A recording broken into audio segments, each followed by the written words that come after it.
Alex Steele. I am a professional film photographer, and over the last few years I've had several people ask me how to get started as a professional photographer, how to move from being just an amateur or a hobbyist into the world of shooting professionally. And so I have a few pieces of general advice, so this video is going to kind of cover a few pointers. First piece of advice, shoot a ton of personal work. Bring your camera with you everywhere you go. If you want to be a wedding photographer, bring your camera with you to the next wedding you get invited to. Start practicing. Your passion has to be waking you up in the morning. It has to be the thing that you would do 100% of the time for no salary. Whether your passion is in weddings, in photographing families, in photographing food, whatever it is, that thing has to truly motivate you. And the more personal work you do, the stronger your sense of style is going to become, and you are going to have an identity as an artist. And I have a perfect example of this. My friend Alan Ostergar, he's an animator at Disney Studios, and when I look at my social media, I'm scrolling through my Instagram feed, I can see a post from Alan come up. I don't even have to look at his name or his caption or anything. I just know it's Alan's work because he has such a strong identity as an artist. And that's because he spends, not only does he work his butt off at work, but he spends a lot of time outside of work perfecting his craft, getting better at the things that he's really passionate about as an artist. Second piece of advice, if you have a blog, don't junk it up. Don't fill it full of photos that you've seen other photographers putting on their blog. If your blog post is only 3 photos, that's okay. Less is more. You should only be putting your A+ work out on your website published for the world to see. Okay, next piece of advice, be smart about the way you use social media. It's 2017, we're all using social media all the time, we love it. But when you're using social media, if your dream is to become a professional photographer, you should connect with people, you should engage with people, you should be reaching out. So comment on somebody's picture. If you see something that really inspires you, reach out to the person who posted it.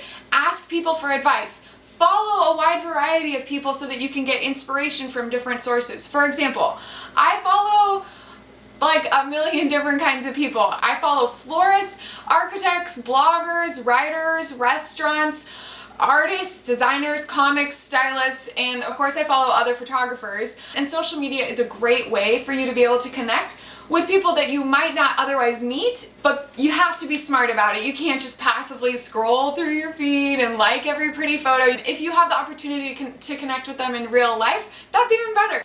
Next piece of advice is so important. Educate yourself. Read books on photography, read books on business, watch tutorials, download PDFs from other photographers, other makers who are really skilled at their crafts. Take classes, join a Facebook group, ask for help from your peers, seek out a mentor, and take their advice when they offer it to you. And last but most important is read your camera manual. You should know it backwards and forwards, have it memorized, you can recite it in your sleep. It's so important to know your gear. Okay, so this next piece of advice is about sharing. And I know we talked a lot about social media already, but I can't emphasize enough how important I think it is to share a part of yourself when you post a picture, and not just sharing like, oh, look at this pretty photo I made, or using just a hashtag as your caption. Really tell something about the photo or tell something about yourself. For example, I recently shared this photo of my nephew and his grandma is kissing him on the top of the head. I saw the moment, I knew I had to capture it quick, so I grabbed my Hasselblad and I wedged myself in between 2 boats. I had one foot pushed up against one boat and then one leg kind of leaning on the other, and I was precariously standing over a lake, but I got it. I got the shot, and sharing that behind the scenes was a really important part of posting that picture so that I was able to connect with my followers, not just on a visual level, but like on a storytelling level. Okay, next tip. Take ownership of your craft. Start identifying yourself as a photographer. Tell people you're a photographer. Become an expert at what you're doing. And I know that's really intimidating. It sounds like a tall order of like, oh, I'm just gonna identify myself as an expert. It doesn't come naturally at first. But I have a story about this. When I had my first baby and I was about to take her home from the hospital, I looked around, I saw all these nurses and doctors and these people around me who were like literal experts at taking care of newborn babies, and I said to my mom, like, how am I gonna do this? And she taught me something really meaningful. She was like, no, you know what? You are the expert on your child because you're passionate about her, you care about her, you are the one who is totally involved with her all the time, and that makes you the expert. And so I say the same thing to you. Okay, last thing, work your butt off. Be prepared. You're gonna have to put in so many hours, more hours than you ever thought you'd have to put in, but it's all worth it. You have to put in the hours, you have to be willing to work.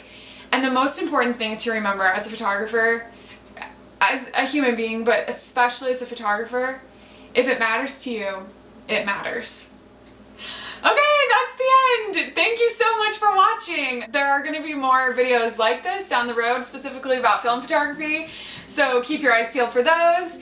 And I want to make a couple of shout outs. First of all, to my friend Rachel. She's at Rachel from Austin on Instagram.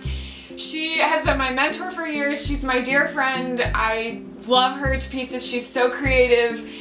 She's the one who made me make this video. So shout out to her, shout out to my 4 sisters who love me and support me and don't judge me when I do weird things like this. And finally, shout out to my husband, who is a true professional. He is the one who knows what he's doing, and I could not have made this video without him.